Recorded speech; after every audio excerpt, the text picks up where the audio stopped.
আসসালামু আলাইকুম viewers, welcome to my channel. আমি কাউসারা নূপুর আজ নিয়ে এসেছি খুবই মজাদার একটা নাস্তার রেসিপি, আর সেটা হচ্ছে হটডগ। আজকে আমি আপনাদেরকে চুলা এবং ওভেন দুই জায়গাতেই হটডগ বান তৈরি করে দেখাবো এবং সেই বান দিয়ে হটডগ তৈরি করে দেখাবো। আসুন দেখে আসি এর পারফেক্ট রেসিপিটি। ফার্স্ট আমাকে হটডগ বান তৈরি করতে হবে, আর তাই সেজন্য আমি এখানে ময়দা নিলাম 2 কাপ পরিমাণ। আমি মেজারমেন্ট কাপ দিয়ে এই জন্য মেপে দেখাই যে কিচেন স্কেলটা আসলে সবার ঘরে থাকে না। মেজারমেন্ট কাপগুলো মোটামুটি সবার ঘরে খুব সহজে থাকে। এখন এর মাঝখানটায় আমি একটু ফাঁক করে নিচ্ছি, নিয়ে এখানে আমি একটা রুম টেম্পারেচারে থাকা মাঝারি সাইজের ডিম দিয়ে দিচ্ছি, দেখুন। আর এখানে আমি ইস্ট দিয়ে দেব 1 চা চামচ পরিমাণ।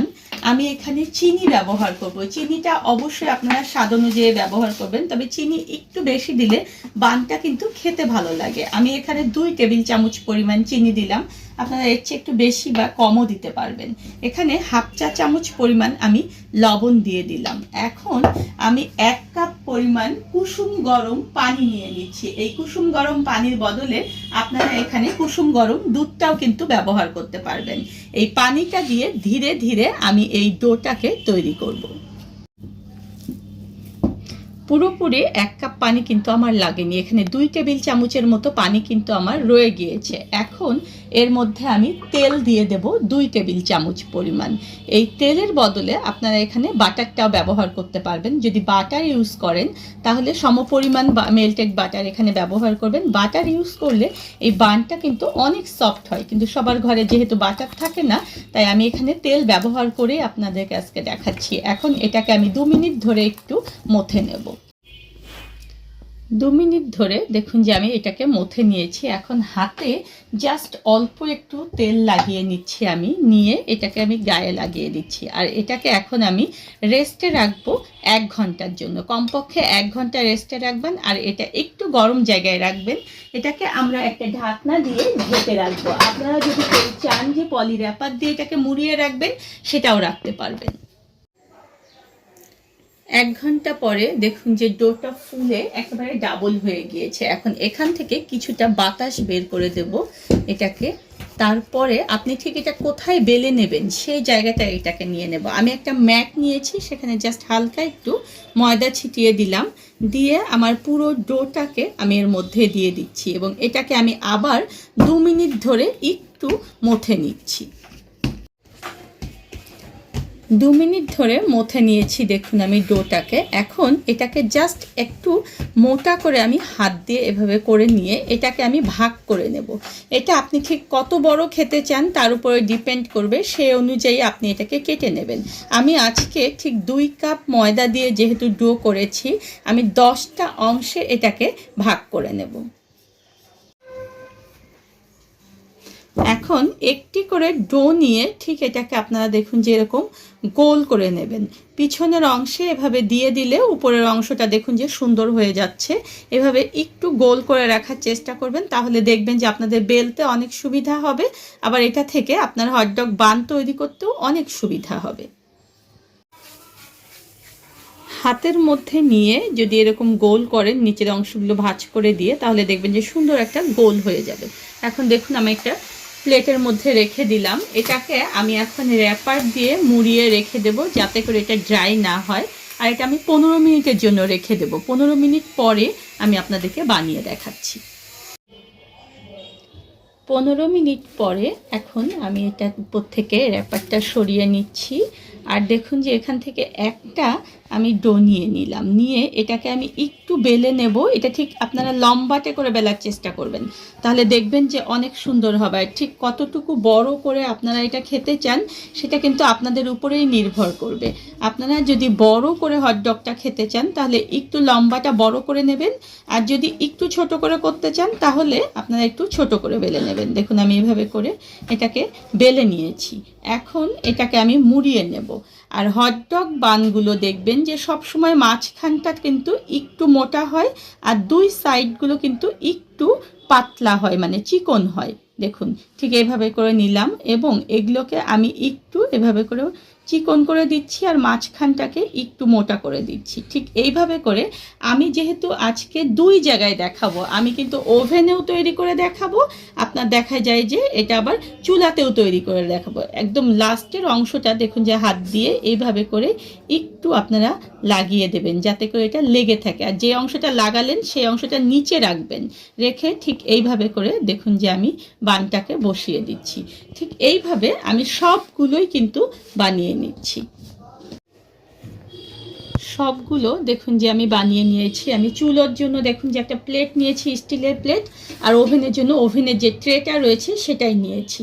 এখন এগুলোতে যে আমি রেখেছি এর উপরে কিন্তু আমি হালকা করে একটু ময়দা ছিটিয়ে দিয়েছি দেখুন, যাতে করে এগুলো লেগে না যায়, আর এগুলো কিন্তু একটু ফাঁক ফাঁক করে দিতে হবে। এভাবে র্যাপার দিয়ে আমি এটাকে মুড়িয়ে দিচ্ছি, আর এটাকে আমি রেস্টে রাখবো এখন 1 ঘন্টার জন্য। 1 ঘন্টা পরে আমি ফিরে আসছি। 1 ঘন্টা রেস্টে রাখার পরে দেখুন যে এগুলো কতটা ফুলে গিয়েছে। এখন একটা ডিম কিন্তু আমি গুলিয়ে নিয়েছি, সেই ডিমটা আমি একটা ব্রাশ দিয়ে এর উপরে ব্রাশ করে দেব, তাহলে দেখবেন যে কালারটা অনেক সুন্দর হবে। আর কেউ যদি ডিম ব্রাশ করতে না চান তাহলে সেক্ষেত্রে আপনারা এখানে একটু ঠান্ডা দুধ ব্রাশ করে দেবেন, তাহলেও কিন্তু দেখবেন যে এর উপরের কালারটা অনেকটা সুন্দর হবে। আমি আমার ওভেনটাকে 180 ডিগ্রি তাপমাত্রায় 10 মিনিটের জন্য প্রিহিট করতে দিয়েছি। সেই প্রিহিটেড ওভেনের মধ্যে এখন 180 ডিগ্রি তাপমাত্রায় আপার এবং ডাউন হিট দিয়ে আমি এটাকে 25 থেকে 30 মিনিটের জন্য বেক করব। এটা আসলে আপনার ওভেনের উপরে ডিপেন্ড করবে, আবার কারেন্টের ভোল্টেজের উপরেও ডিপেন্ড করবে। চুলায় একটা হাঁড়ি আমি প্রিহিট করে নিয়েছি, সেই প্রিহিটেড হাঁড়ির মধ্যে এখন এটাকে আমি বসিয়ে দিচ্ছি। 10 মিনিটের প্রিহিটেড হাঁড়ির মধ্যে এখন আমি দুটো লেখালেখি কাগজ দিয়ে দিচ্ছি, এবং এর উপরে আমি একটা স্ট্যান্ড বসিয়ে দিচ্ছি। ঠিক যেভাবে আমরা কেক বেক করি ঠিক সেভাবেই প্লেটটাকে এর মধ্যে বসিয়ে দিয়ে এটাকে ঢেকে দেব, এবং কোনো রকম যেন এখান থেকে বাতাস বের না হয়। চুলার একেবারে সর্বনিম্ন যে তাপমাত্রা রয়েছে সেই তাপমাত্রা এটাকে আমরা 25 মিনিটের জন্য বেক করব। 25 মিনিট পরে দেখুন যে আমার চুলার বানগুলো কিন্তু হয়ে গিয়েছে, আর এগুলো দেখেছেন কত সুন্দর একটা কালার এসেছে। যারা বলেন যে চুলায় ওভেনের মতো কালার আসে না, তা কিন্তু দেখে নিন যে আমি ঠিক যে প্রসেসে করলাম এই প্রসেসে করলে আপনাদের চুলার বানও খুব সুন্দর একটা কালার আসবে, ঠিক ওভেনের মতো। এখন এটাকে আমি ঠান্ডা করে নিচ্ছি, আর ওদিকে চলুন দেখে আসি আমাদের ওভেনের বানগুলোর কি অবস্থা। 30 মিনিট পরে দেখুন যে আমার ওভেনের বানগুলো হয়ে গিয়েছে। দেখেছেন কত সুন্দর একটা কালার চলে এসেছে। এখন এগুলো আমি আগে একটু ঠান্ডা করে নেব। হটডগ বানগুলো আমার ঠান্ডা হতে হতে আমি চুলায় দেখুন যে একটা ফ্রাইং প্যান উঠিয়ে সেখানে কিছুটা তেল দিয়ে দিলাম। আমার চ্যানেলে দেখবেন যে কিভাবে সসেস তৈরি করতে হয়, চিকেন সসেস, তার কিন্তু একটা ভিডিও রয়েছে, আমি ডেসক্রিপশন বক্সে সেটা লিংক দিয়ে দেব। ঠিক সেইভাবে আপনারা সসেস বানিয়ে ডিপ ফ্রিজে দীর্ঘদিনের জন্য সংরক্ষণ করতে পারবেন। সেই সসেসগুলো এখন আমি খুব অল্প আঁচে একটু ভেজে নেব। সসেসগুলো এরকম ঘুরিয়ে ঘুরিয়ে একটু খুব সুন্দর কালার করে ভেজে নেবেন। আর কেউ যদি চান যে একটু এগুলোকে স্পাইসি খেতে, তাহলে এই তেলের মধ্যে আপনারা একটু শুকনো মরিচের গুঁড়ো দিয়ে দিতে পারেন, তাহলে দেখবেন যে সেটা অনেকটা স্পাইসি হবে। তবে যদি আমরা হট সস ব্যবহার করি তাহলে কিন্তু দেখা যায় যে ওই স্পাইসিসটা আমাদের আর দিতে হবে না। এখন এগুলো আমার ভাজা হয়ে গিয়েছে। দেখুন আমার এই হটডগ বানগুলো চুলায় তৈরি, আর এগুলো আমার ওভেনে তৈরি। দেখেছেন কিছু কি বোঝা যায় যে কোনটা ওভেনে আর কোনটা চুলায় তৈরি?